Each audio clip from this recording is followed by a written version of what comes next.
আমি আসার পরও মাত্র যখন আয়নাঘরটা দেখলাম এবং এই যে দেখলাম অগণিত মানুষ দাঁড়িয়ে আছে আয়নাঘর দেখবার জন্য, মানে এটা তো সিম্বলিক একটা আয়নাঘর, জাস্ট ওখানে যে আয়নাঘরগুলো ছিল সেটার মাপে বানানো হয়েছে। এইখানেই মনে হয় যে কোনো মানুষ 1 মিনিট যে জানে সামনে তার বাবা মা আছে, ভাই বোন আছে, এটা ছবি তুলবার জন্য ঢুকছে, তাও অসুস্থ হয়ে যাবে। কোনো বাবা মা, মানে আজমি ভাইয়ের মা কাঁদতে কাঁদতে মানে সন্তানের চিন্তা করে মরে গেছে, যে শুধু এইটুকুন জানতে চাইছিলেন যে আমার কেউ একটু পারলে জানাও যে আমার সন্তানটা বাইচে আছে, শুধু এইটা বলো। অগণিত গুমের শিকার পরিবার বলেছে যে তার শুধু বাবা মারা এইটুকুন জানতে চেয়েছে যে আমাকে শুধু একটু জানাও যে ও বেঁচে আছে, আর কিচ্ছু লাগবে না।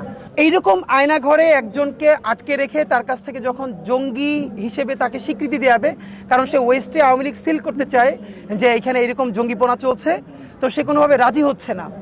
তারপর তার স্ত্রীকে ধরে এনে তার সামনে ভয়াবহভাবে ধর্ষণ করা হয়েছে।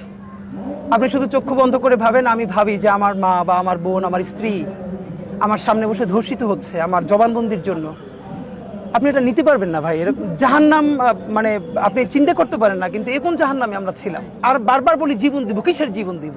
বারবার বলি রক্ত দিব, রক্ত কি এত সস্তা নাকি? এই রক্ত যা দেয়ার আমরা দিয়া ফেলছি, এখন এই রক্তের প্রতিশোধ নিতে হবে। তবে সেটা আমরা কোনো অন্যায় চাই না, এই ভয়াবহ গণহত্যাকারীদের সাথেও আমরা ইনসাফ করতে চাই, আমরা আইন আদালতের মাধ্যমে বিচার করতে চাই। সুতরাং যতদিন না পর্যন্ত তাদের বিচার হবে, ততদিন পর্যন্ত যদি তাদের প্রতি কেউ বেশি আগ বাড়িয়ে সহানুভূতি জানায়, আপনাদেরকে অনুরোধ জানাবো এই সিম্বলিক আয়নাঘরগুলো কিছু জায়গায় স্থায়ী করা যায় কিনা, যে তাদেরকে 1 ঘন্টার জন্য এই অন্তত আয়নাঘরে ঢুকিয়ে রাখতে হবে। তারপর সে বের হয়ে বলবে হাসিনা কি ছিল আর তার প্রতি সহানুভূতি কোত্থেকে জাগে। আপনাদেরকে বিনীত অনুরোধ করি, এই প্রোগ্রামকে সারা বাংলাদেশের জেলায় জেলায় ছড়িয়ে দেন, উপজেলায় ছড়িয়ে দেন, সারা বাংলাদেশের মানুষ দেখুক, জানুক আসলে আমাদের সাথে কি হয়েছে। আপনারা সবাই আসেন, আর এই সমস্ত শোককে শক্তিতে পরিণত করে আমাদের জুলাইয়ের ঘোষণাপত্র আদায় করতে হবে। সরকার বলেছে 5ই অগস্ট, 36শে জুলাই তারা দিবে। আমরা দাবি জানিয়েছি অতি দ্রুত সেটা খসড়া প্রকাশ করতে হবে। এটা যেন আর একটা মুজিববাদী বাকশালী সংবিধানের মতো না হয়। এটা 18 কোটি মানুষের সকলের স্টেক লাগবে।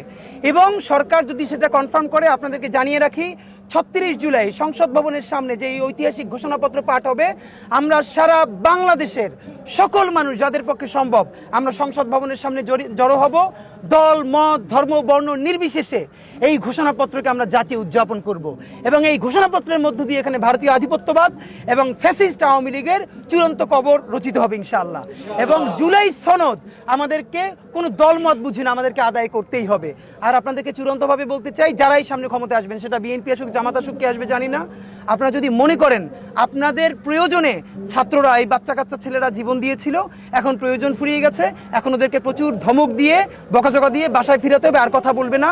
আপনারা যদি ওদের জবান বন্ধ করার চেষ্টা করেন, তাহলে মনে রাখবেন উল্টো আপনাদের জবান আওয়ামী লীগের মতো বন্ধ হয়ে যাবে।